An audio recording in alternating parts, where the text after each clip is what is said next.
Perfect ski control is the greatest contributing factor toward the prevention of skiing accidents. The patrol unit that maintains this level of performance will have at all times the best chance of fulfilling its mission or to complete a hard-hitting military operation with the maximum efficiency and safety and a minimum of danger to any of its members.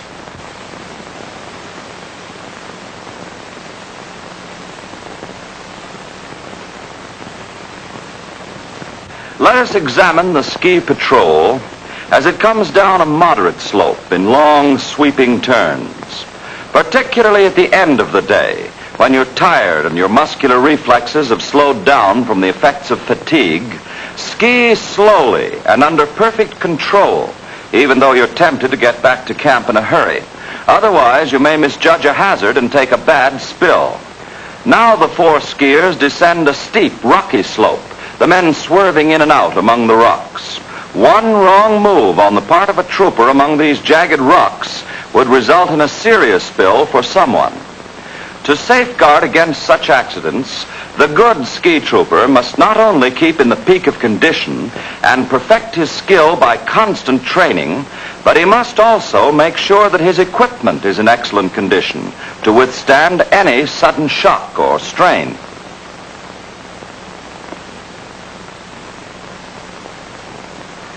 The four men, under perfect control, come to a stop at the edge of a rocky precipice. To safeguard a patrol unit against accidents, it is imperative that each member should know how to check his speed and stop safely in all types of snow on all kinds of terrain.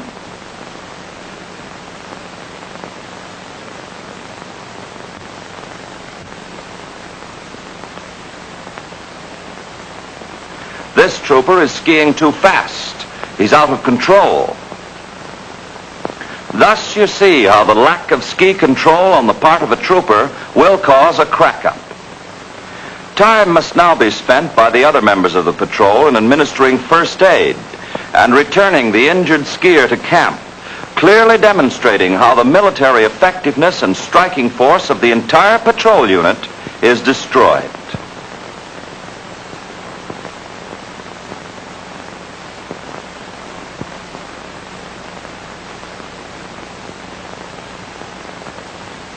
Here, a patrol is climbing up the side of a steep slope.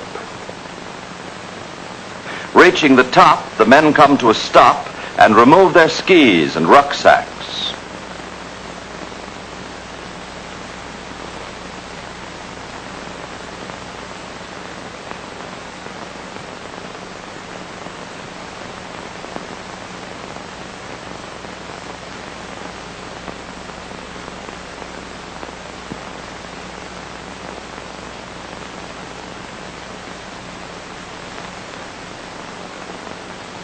Since the snow on the downward side may be of a different texture, the men pick up a handful to inspect it in order to determine the proper wax to apply before commencing the descent.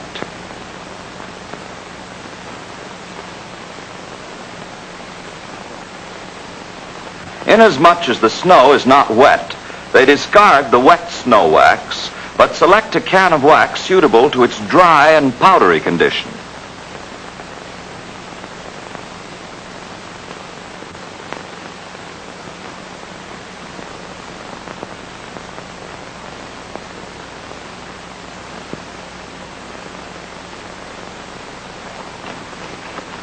Let us see what can happen if a member of the patrol makes a careless mistake in selecting the improper wax, as well as haphazardly applying it.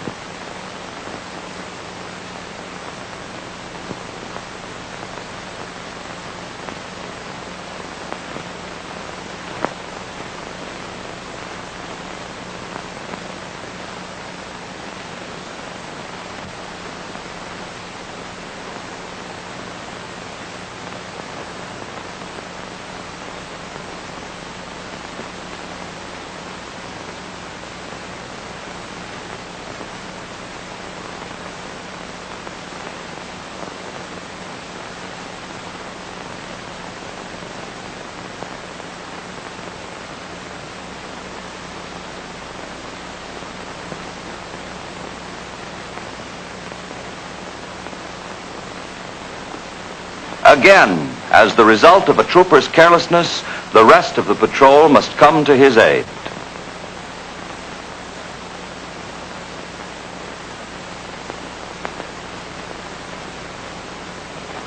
Note how the snow stuck to the running surface of the skis.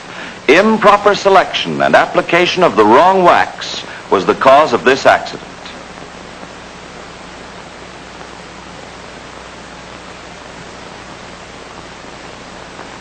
Here is a trooper who, after having reached the peak of a slope, discovers that his ski is not properly adjusted.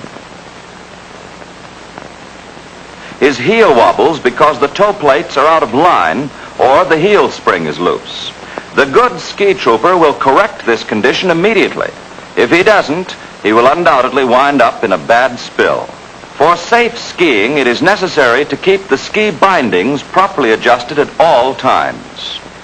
Be sure your heel is in the center of the ski, and the toe irons rest snugly against the soles of the ski boot throughout the entire length of the irons.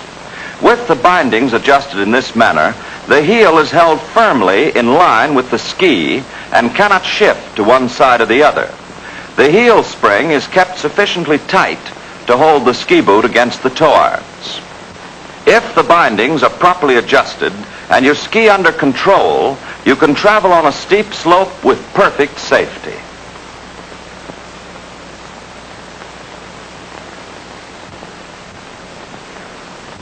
But here is a careless trooper who has neglected to tighten the shoulder and belly straps of his rucksack. What he doesn't realize is that the weight of his loose rucksack will throw him out of skiing control.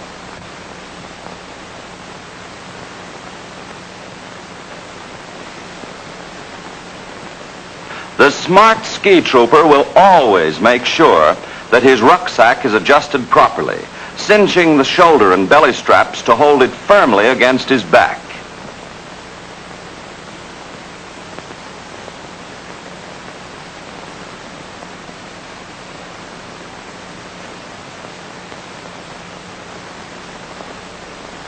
With the pack resting in this manner against the back, you will be able to make fast, sharp turns without being thrown off balance by any shifting weight of your rucksack.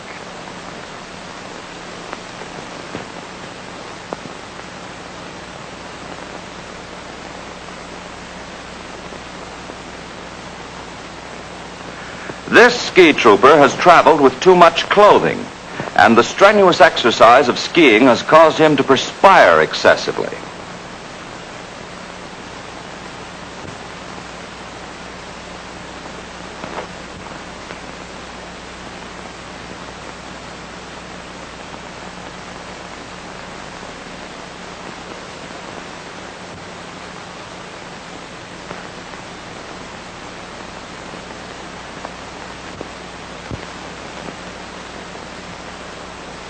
The same trooper, because he has worn all of his clothes while traveling, now has nothing left to put on during a momentary halt.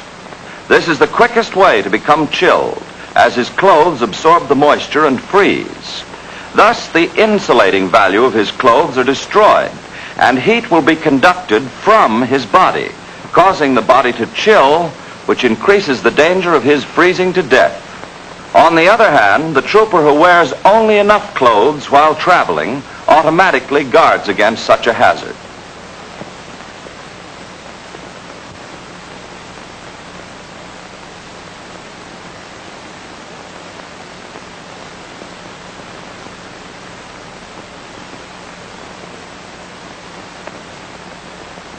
When this skier stops to rest, he will be able to put on an extra sweater or additional clothing and have no fear of contracting a chill, which might hinder the progress of his tour.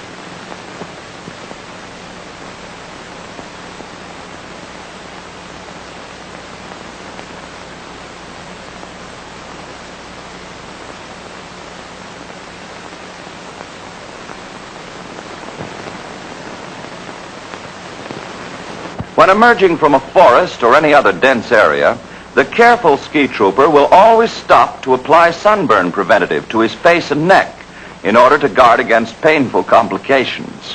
A trooper can become sunburned in winter just as easily as in summer, As in all weather, direct sunlight or reflected light from snow, fog, or clouds can cause a severe burn.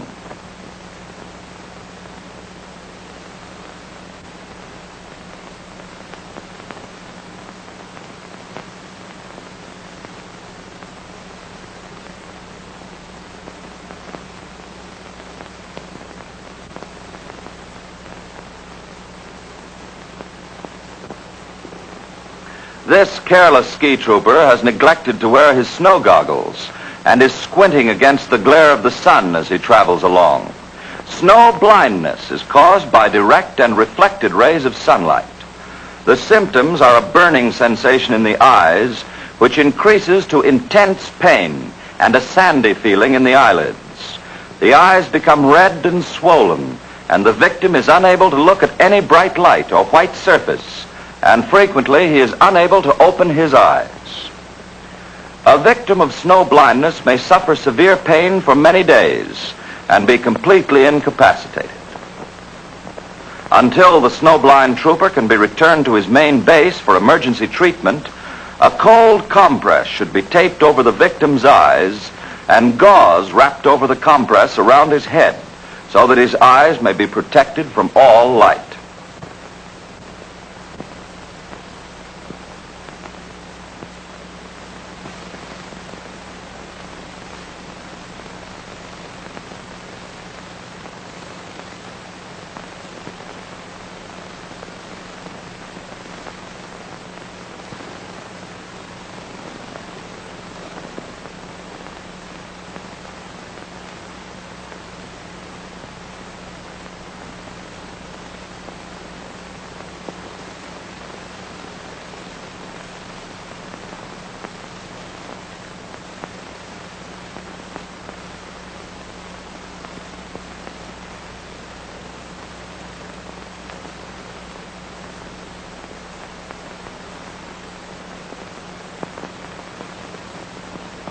There is no excuse for any trooper to be afflicted with snow blindness.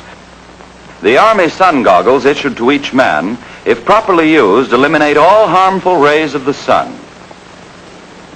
In the event the trooper should lose or break his goggles, there are several methods to provide himself with a satisfactory substitute. It is in an emergency like this that the many extra pieces of equipment carried by each trooper can be put to ingenious use. One way to fashion a pair of goggles is out of cardboard, the edges of which are rounded with the trooper's jackknife.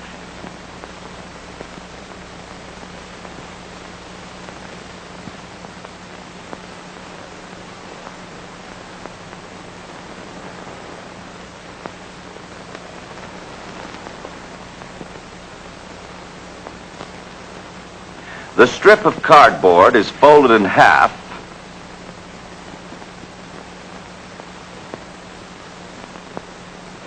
Each corner is paired .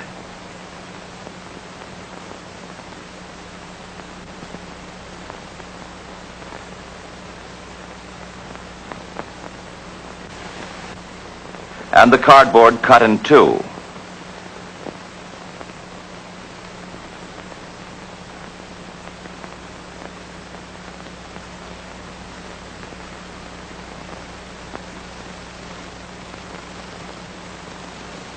Horizontal slits, about 1/8 of an inch wide, T-shaped at one end, are cut in the center of each cardboard.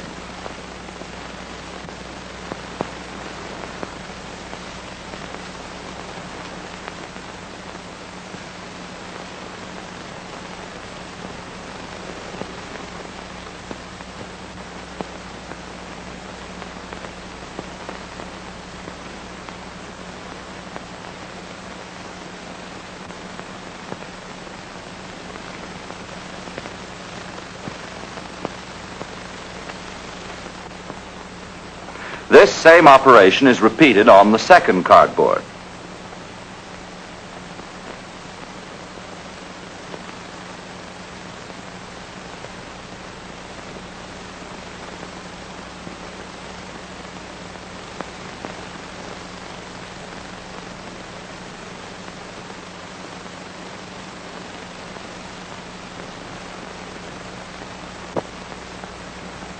A small piece of adhesive tape is used to join the cut pieces of cardboard.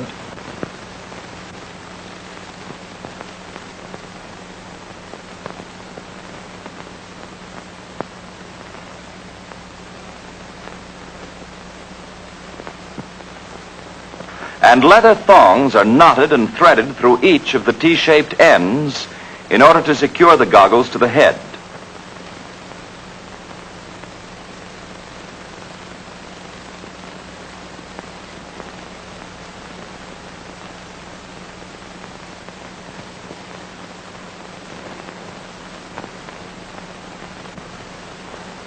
These emergency sun goggles will permit fair vision to the trooper, but most important, will protect him against snow blindness.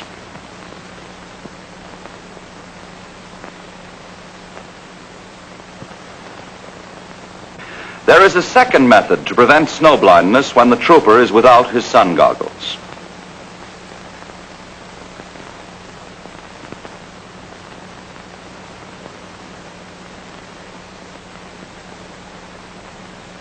In this case, the trooper unrolls gauze around his head to judge the proper amount he will have to use.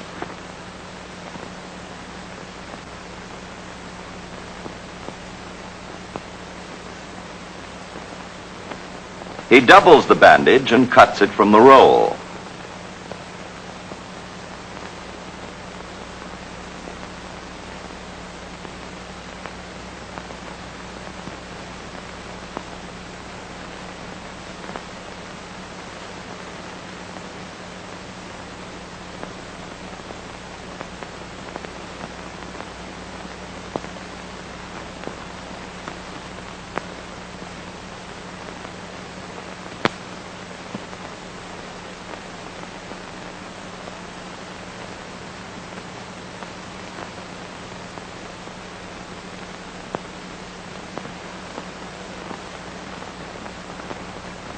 Next, he fastens a strip of adhesive tape on the cut end and secures it around his head.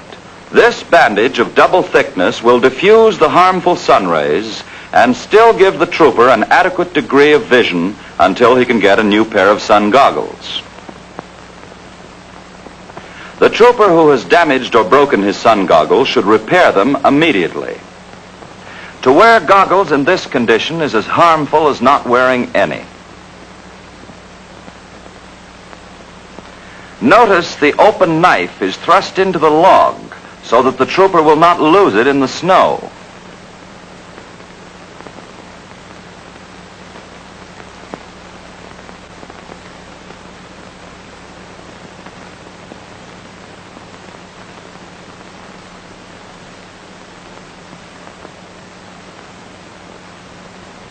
The best method to repair them is to first cut 2 strips of adhesive tape, applying them to the outside of the frame.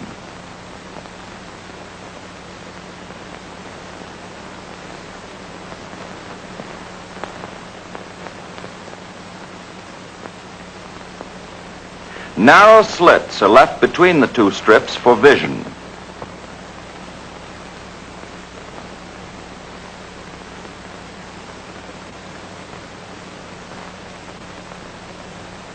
The tape is then slit and turned under at the nose piece so that the goggles will rest comfortably on the nose.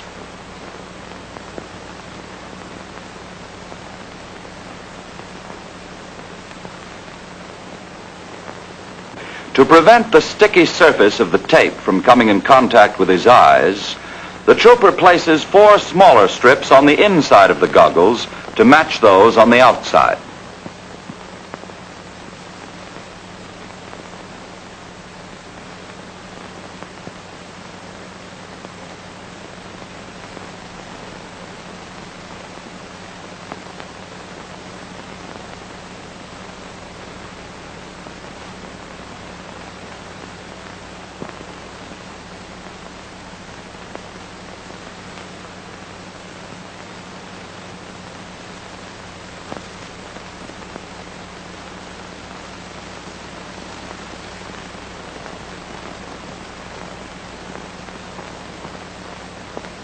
These repaired goggles will adequately serve the trooper until he's able to replace them with a new pair. This picture has shown you some of the more important rules for ski safety. It is up to you to see that these rules are not violated. The military striking power of your patrol, the ultimate success of your mission, and very possibly your life itself may depend upon these rules.